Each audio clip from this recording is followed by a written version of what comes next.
നഗരത്തിരക്കിലുള്ള Alexa technologies എന്ന call സെന്ററിലെ ജോലി കഴിഞ്ഞ് അനാഥാലയത്തിലേക്ക് പോകുന്ന വിജനമായ വഴിയിൽ ആരോ തന്നെ പിന്തുടരുന്നതായി അവൾക്ക് തോന്നി. ഓരോ തിരിഞ്ഞു നോട്ടത്തിലും അവൾ നിഴലുകളെ തിരഞ്ഞു. താൻ ഒരു അനാഥയായിട്ടും ഈ ലോകത്ത് ഒറ്റയ്ക്ക് പോരാടുന്ന തന്നെ പിന്തുടരാൻ മാത്രം എന്ത് പ്രത്യേകതയാണ് തനിക്കുള്ളത്? അനാമികയുടെ ലോകം രണ്ടായിരുന്നു. ഒന്ന്, കോൾ സെന്ററിലെ ശബ്ദമുഖരിതമായ ലോകം. മറ്റൊന്ന്, കുന്നിൻ മുകളിലെ ശാന്തമായ സ്നേഹക്കൂടെന്ന അനാഥാലയം.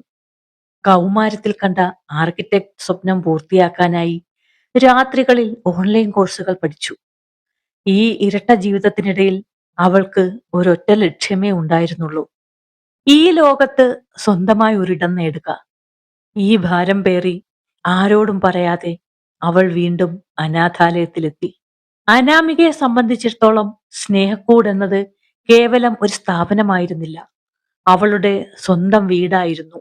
അവൾ അവിടെയുള്ള എല്ലാവർക്കും പ്രിയപ്പെട്ടവളായിരുന്നു.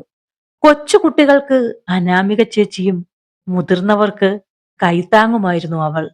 അന്ന് വൈകുന്നേരം അനാമിക തിരിച്ചെത്തുമ്പോൾ 5 വയസ്സുകാരിയായ കുഞ്ഞുമാള് ഓടി വന്ന് അവളെ കെട്ടിപ്പിടിച്ചു. ചേച്ചി, ഇന്ന് ഞങ്ങൾക്ക് ചക്കക്കുരു ഉപ്പേരി കിട്ടി. ചേച്ചിക്ക് ഞാൻ ഒരെണ്ണം ഒളിപ്പിച്ചു വെച്ചിട്ടുണ്ട്. മാളു ഓടി വന്ന് സന്തോഷത്തോടെ പറഞ്ഞു. അവൾ ആ ഉപ്പേരി കയ്യിലെടുത്ത് കഴിക്കുമ്പോൾ മുതിർന്ന കുട്ടികൾ അവളെ കളിപ്പിച്ചു. ചേച്ചി, ഇനി വേഗം ആർക്കിടെക്റ്റ് ആവൂ, എന്നിട്ട് ഞങ്ങൾക്കിവിടെ പുതിയ കളിസ്ഥലം പണിതു തരണം. അടുക്കളയുടെ ചുമതലയുള്ള മറിയാമ്മ സിസ്റ്റർ വന്ന് അവളുടെ കവിളിൽ തലോടി. എന്റെ മോളെ, ഇന്ന് നീ വരാൻ വൈകിയല്ലോ, പുറത്തു മഴയുണ്ട്, സൂക്ഷിക്കണം. അവരുടെ വാക്കുകളിൽ വാത്സല്യവും കരുതലും നിറഞ്ഞിരുന്നു. അനാമിക തിരിച്ചു പുഞ്ചിരിച്ചെങ്കിലും മനസ്സിലെ ആശങ്കയുടെ നിഴൽ ആ ചിരിയെ മങ്ങിച്ചു. റൂമിലെത്തിയ അനാമിക നേരെ ചെന്നത് കളിക്കൂട്ടുകാരികളുടെ അടുത്തേക്കാണ്. എല്ലാവരുമായി സംസാരിക്കുമ്പോഴും അവളുടെ മനസ്സിൽ ആരാണ് തന്നെ പിന്തുടരുന്നത് എന്ന ചിന്ത അവളോടൊപ്പം ഉണ്ടായിരുന്നു. എങ്കിലും അതൊരു രഹസ്യമായി വെച്ച് അവൾ തമാശയിൽ പങ്കുചേരാൻ ശ്രമിച്ചു. അവളുടെ ഏറ്റവും അടുത്ത സുഹൃത്തായ മേരി ഒരു തമാശ പറഞ്ഞ് ചിരിച്ചപ്പോൾ അനാമികയുടെ ശ്രദ്ധ അപ്പോഴും പുറത്തെ ശബ്ദങ്ങളിലായിരുന്നു. എന്താ അനാമികെ, എന്താ നീ ആലോചിക്കുന്നത്? ഇന്ന് കാമുകനെങ്ങാനും വഴിയിൽ വെച്ച് കണ്ടോ? ആ കമ്പ്യൂട്ടറിൽ തലയിട്ടിരിക്കുന്നതിനിടയിൽ നിനക്ക് പ്രണയിക്കാൻ എവിടെയാണ് സമയം? മേരി കളിയാക്കി ചിരിച്ചു. അനാമികയുടെ മുഖം പെട്ടെന്ന് വാടി. മേരി, അങ്ങനെയൊന്നുമില്ല. കുറച്ചു ദിവസമായി എനിക്ക് വല്ലാത്തൊരു തോന്നൽ. ഞാൻ ഒറ്റയ്ക്ക് വരുമ്പോൾ ആരോ എന്നെ പിന്തുടരുന്നത് പോലെ. ചിലപ്പോൾ ഇത് വെറും തോന്നലായിരിക്കും, പക്ഷേ ഇന്ന് തോന്നൽ കുറച്ച് കൂടുതലായിരുന്നു. മേരിയുടെ ചിരി മാഞ്ഞു. എന്താണിത് അനാമിക? നീ വെറുതെ പേടിക്കുകയാണ്. ഇവിടെ ഒന്നും അങ്ങനെ ആരും വരില്ല. അഥവാ ആരെങ്കിലും വന്നാൽ തന്നെ നീ പേടിക്കണ്ട. ഇവിടെ നമ്മൾ ഒരുമിച്ചല്ലേ? അതെ, ഒരുമിച്ചാണ്. പക്ഷേ പുറത്ത് പുറത്ത് ഞാൻ തനിച്ചാണ്. അനാമികയുടെ ശബ്ദം ഇടറി. അനാമികയുടെ മനസ്സ് ശാന്തമാവാത്തതുകൊണ്ട് അവൾ നേരെ സൂസൻ സിസ്റ്ററുടെ മുറിയിലേക്കാണ് പോയത്. സിസ്റ്റർ ആയിരുന്നു അനാമികയ്ക്ക് അവിടെ അമ്മയും വഴികാട്ടിയും എല്ലാം. അവർ തമ്മിലുള്ള വൈകാരിക ബന്ധം രക്തബന്ധത്തെക്കാൾ ആഴമുള്ളതായിരുന്നു. സിസ്റ്ററുടെ മുറിയുടെ വാതിൽ തുറന്നപ്പോൾ തന്നെ അനാമികയുടെ കണ്ണുകൾ നിറഞ്ഞു. എന്താ എന്താ എന്റെ മോൾക്ക് പറ്റിയത്? നീ ആകെ വിളറിയിരിക്കുന്നല്ലോ, എന്തു പറ്റി? സിസ്റ്റർ സ്നേഹത്തോടെ അവളെ ചേർത്ത് പിടിച്ചു. സിസ്റ്ററുടെ നെഞ്ചോട് ചേർന്നപ്പോൾ അടക്കിപ്പിടിച്ച സങ്കടവും ഭയവും അനാമികയ്ക്ക് നിയന്ത്രിക്കാനായില്ല. അവൾ പൊട്ടിക്കരഞ്ഞു. കഴിഞ്ഞ കുറച്ച് ദിവസങ്ങളായി തന്നെ പിന്തുടരുന്ന നിഴലിനെ കുറിച്ചുള്ള ഭയം അവൾ സിസ്റ്ററോട് തുറന്നു പറഞ്ഞു. എനിക്കെന്തോ പേടിയാണ് ഈ ലോകം. ഞാൻ ഒരു അനാഥയാണ്. എനിക്ക് വേണ്ടി സംസാരിക്കാൻ ഇവിടെ ആരുമില്ല. ആരെങ്കിലും എന്നെ ഉപദ്രവിക്കാൻ വന്നാൽ? അനാമിക കരഞ്ഞുകൊണ്ട് വാക്കുകൾ മുഴുമിപ്പിച്ചില്ല. സിസ്റ്റർ അവളുടെ തലയിൽ തലോടി. എന്റെ മോളെ, നീയൊന്ന് ശാന്തമാകൂ. നിനക്ക് വേണ്ടി സംസാരിക്കാൻ ഇവിടെ ദൈവമുണ്ട്, ഞങ്ങളുണ്ട്. നീ ഒറ്റയ്ക്കല്ല. ഈ ലോകത്ത് നീ ഒരു വേട്ടമൃഗമല്ല, ഒരു പോരാളിയാണ്. നീ ഒരു അനാഥയായിരിക്കാം, പക്ഷേ നീ നേടിയെടുത്ത വിദ്യാഭ്യാസം ആത്മവിശ്വാസം, ധൈര്യം, അതാണ് നിന്റെ സമ്പത്ത്. നിന്നെ പേടിപ്പിക്കാൻ ആരെയും ഞാൻ അനുവദിക്കില്ല. സിസ്റ്ററുടെ വാക്കുകൾ അനാമികയ്ക്ക് വലിയ ആശ്വാസമായി. അവൾ സിസ്റ്ററുടെ കൈകളിൽ മുറുകെ പിടിച്ചു. സൂസൻ സിസ്റ്ററുടെ നെഞ്ചിലെ ചൂടേറ്റ് കിടക്കവേ അവൾ പഴയ കാര്യങ്ങൾ ഓർത്തുപോയി.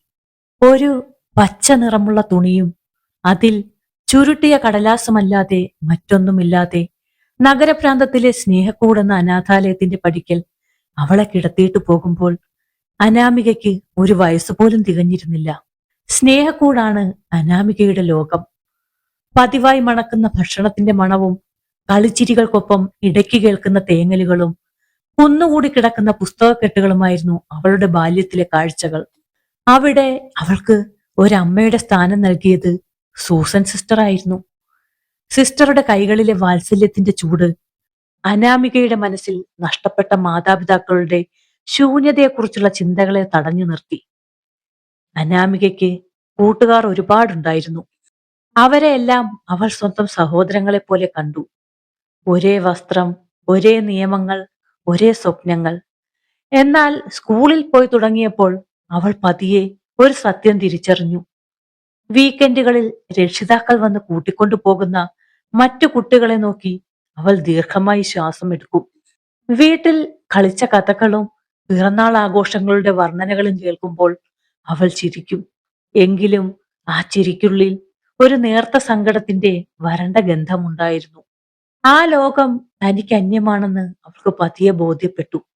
കൗമാരത്തിലേക്ക് കടന്നതോടെ അനാമിക കൂടുതൽ ശാന്തയായി. അനാഥത്വത്തെക്കുറിച്ചുള്ള ചോദ്യങ്ങൾ മനസ്സിൽ പെരുകി. മറ്റുള്ളവരുടെ അനുകമ്പയോടെയുള്ള നോട്ടങ്ങൾ അവളെ അസ്വസ്ഥയാക്കി. ഈ ലോകത്ത് സ്വന്തമായി ഒരു സ്ഥാനമുണ്ടാക്കണമെങ്കിൽ വിദ്യാഭ്യാസം മാത്രമാണ് ഏക വഴിയെന്ന് അവൾ മനസ്സിലാക്കി. പഠനത്തിൽ അവൾ അതീവ ശ്രദ്ധാലുവായി. കണക്കിലും ശാസ്ത്രത്തിലും അനാമിക മികവ് പുലർത്തി. അവളുടെ ഏറ്റവും വലിയ സ്വപ്നം ഒരു ആർക്കിടെക്ട് ആവുക എന്നതായിരുന്നു. സ്വന്തമായി കെട്ടിടങ്ങൾ രൂപകൽപ്പന ചെയ്യുക, ആർക്കും സ്വന്തമല്ലാത്തവർക്ക് ഒരു വീട് പണിയുക. ഈ സ്വപ്നം അവൾക്കൊരു ലക്ഷ്യബോധം നൽകി. 18 വയസ്സുവരെ മാത്രമേ അനാഥാലയത്തിൽ തുടരാൻ സാധിക്കുകയുള്ളൂ എന്ന നിയമം അവളെ എപ്പോഴും വേട്ടയാടിയിരുന്നു. ഓരോ പിറന്നാളിനും അവൾ തന്റെ സമയപരിധി കുറഞ്ഞു വരുന്നതിനെ കുറിച്ച് ഓർത്തു. എന്താ അനു, എന്താ നിനക്ക് ഇത്ര വിഷമം? സൂസൻ സിസ്റ്ററുടെ ചോദ്യമാണ് അവളെ ഓർമ്മകളിൽ നിന്നുണർത്തിയത്. സിസ്റ്റർ കൂടെയുണ്ടെങ്കിൽ എനിക്ക് ധൈര്യമുണ്ട്. എങ്കിലും എന്നെ പിന്തുടരുന്ന നിഴലിനെ കുറിച്ച് എനിക്കൊരു ഉത്തരം കിട്ടിയേ മതിയാകൂ. എല്ലാ നിഴലുകൾക്കും ഒരു കാരണമുണ്ടാകും മോളെ. സത്യം ഉടൻ പുറത്തു വരും, സിസ്റ്റർ പറഞ്ഞു. സിസ്റ്ററുടെ സ്നേഹത്തിന് മുന്നിൽ ലോകത്തിലെ എല്ലാ ഭയവും ചെറുതായി തോന്നി. പക്ഷേ ആ ചോദ്യം അപ്പോഴും അവളുടെ മനസ്സിൽ ബാക്കിയായി. ആരാണത്? എന്തിനാണ് തന്നെ പിന്തുടരുന്നത്? അടുത്ത ദിവസം വൈകുന്നേരം അനാമികയുടെ ഭയം യാഥാർത്ഥ്യമായി മാറുന്ന നിമിഷം. കോൾ സെന്ററിൽ നിന്ന് ഇറങ്ങിയപ്പോൾ തന്നെ അവൾക്കത് അനുഭവപ്പെട്ടു.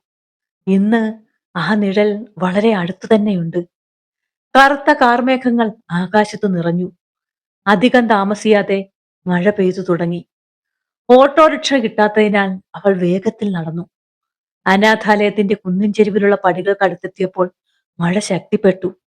അവൾ കിതച്ചുകൊണ്ട് ആ നീണ്ട പടികൾ ഓടിക്കയറാൻ തുടങ്ങി. ഇരുട്ടിൽ ഓരോ പടിയും കയറുമ്പോൾ ഹൃദയം വേഗത്തിൽ മിടിക്കുന്നുണ്ടായിരുന്നു. പിന്നിൽ ആരുടെയോ കാൽപെരുമാറ്റം. ഇന്ന് അത് വ്യക്തമാണ്. അത് തന്റെ തോന്നലല്ല. അവൾ വേഗത കൂട്ടി. ശ്വാസം കിട്ടാതെ അവളുടെ നെഞ്ചു പിടഞ്ഞു. ദൈവമേ, എന്നെ രക്ഷിക്കണേ. മനസ്സിൽ പ്രാർത്ഥിച്ചുകൊണ്ട് അവൾ അവസാനത്തെ പടികളിലേക്ക് കുതിച്ചു. ഒടുവിൽ അവൾ പടവുകൾക്ക് മുകളിലെത്തി. അനാഥാലയത്തിന്റെ സുരക്ഷിതത്വം അവൾക്ക് മുന്നിലുണ്ട്. അവൾ തിരിഞ്ഞു നോക്കാൻ ധൈര്യപ്പെട്ടില്ല. മുന്നോട്ട് നടക്കാനായി തിരിഞ്ഞതും അവളുടെ മുന്നിൽ ഒരാൾ പ്രത്യക്ഷപ്പെട്ടു. അവളുടെ ശബ്ദം നിലച്ചുപോയി. ആരാണ് ഈ അപരിചിതൻ? ഈ നിഴൽ തന്നെ പിന്തുടരുന്നത് എന്തിനാണ്? ആരായിരുന്നു അവളെ പിന്തുടർന്നെത്തിയ ആ അപരിചിതൻ? ഈ കഥയുടെ തുടർഭാഗത്തിനായി എല്ലാവരും സബ്സ്ക്രൈബ് ചെയ്ത് അടുത്ത വീഡിയോയ്ക്ക് വേണ്ടി കാത്തിരിക്കുക. മിസ്സാകാതിരിക്കാൻ ആ ബെൽ ബട്ടൺ കൂടി അമർത്തുക. നിങ്ങളുടെ വിലയേറിയ അഭിപ്രായങ്ങൾ കമന്റായി രേഖപ്പെടുത്തുകയും വേണം. Thank you for watching.